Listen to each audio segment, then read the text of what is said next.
So it's been 12 minutes, and as you can see, he's a lot more relaxed. He usually is. After about 2 or 3 minutes of crying, he usually chills out. He just doesn't like people sticking their fingers in his mouth, and I don't blame him. But like we said before, it doesn't hurt him. It's just like people, they stick in their fingers in their mouth, and the foreign object, they don't usually like that right up front. You know, obviously, who would? So anyway, the reason we're doing this is because before surgery, they want it. The closer it is together, the more successful it is, and the less surgeries that they'll have later in life. So instead of having 5, 6, 7, 8, 9, 10 surgeries, this hopefully probably makes the surgeries makes you have less surgeries because of how we do mold the face back to where it should be. And after this, after we're done showing you this, we'll show you some before and after pictures we'll throw up there that you can see what just this NAM device actually, the difference, the before and after of just 2 months of using the NAM device. So I'm about to switch out my thumb, and she's gonna use her finger to keep the pressure on. So we're gonna switch that out, and this is the next step. What we have are these bandages, and we've attached little like orthodontic rubber bands on it, and just folded it right over. Can you see that? And we just have made a bunch of those over the strips of tape, thin strips of tape, and I'll show you what we do here.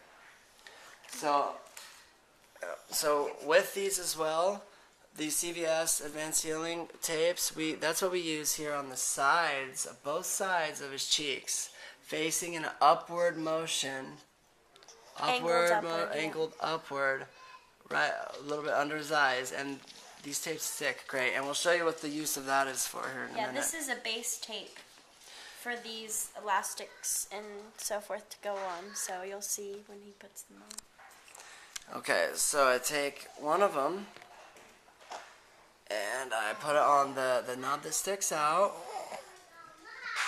And that's why I have her holding the NAM, so that, because if I wiggle it around too much, the glue will pop out. So I have her hold that while I stick that on. The fixidant.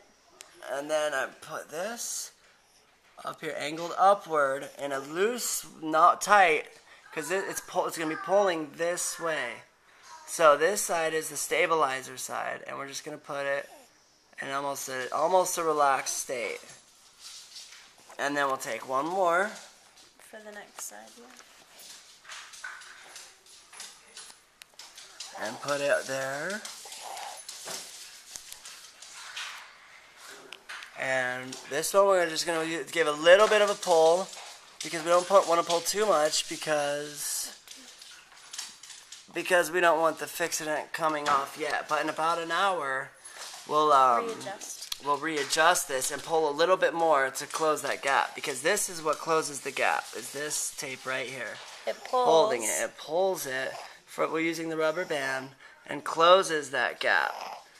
So the fixidant that's in his mouth on this side and the tape that's this way pulls it in that direction. Yep. So that's it. Not too hard. You can do this. We did it with great results, and he's going to be very grateful that we did this for him. It makes the nose symmetrical. It makes the gums close. They told us that we'll only have to have a lesser surgery just because the gums have closed so much. They can just do it all in one surgery. And David has just done really well. The first week is hard. About 2 or 3 days out of the first week he doesn't eat much at all, and then they start to get better at eating because it's a whole new way of eating. So just things to look into when you're going through it. Don't give up. It's worth it. After about a week or 2, they start to really adjust, and he's not fussing at all, as you can see, so he's very used to it. So take your finger out, let him... And ta-da. There you go. He does good with it. He does great with it. And he's sleeping, so obviously it's not hurting him. Alright. Thank you. That's all.